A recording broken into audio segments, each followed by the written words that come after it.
يعني حضرتك اجي الصبح صح؟ انت قلت لي الصبح اخلص. مفيش اجازه بكره يا باشمهندس؟ مفيش اجازه بكره، بس هي المشكله الخرسانه يا ريس واللحام من جوه.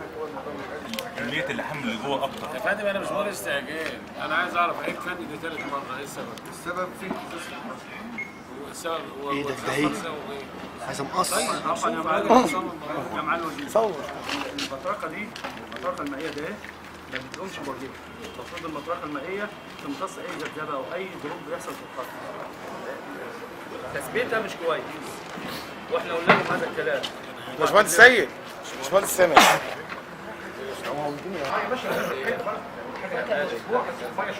طب انا حاجه اشوف بنفسي كم يجي في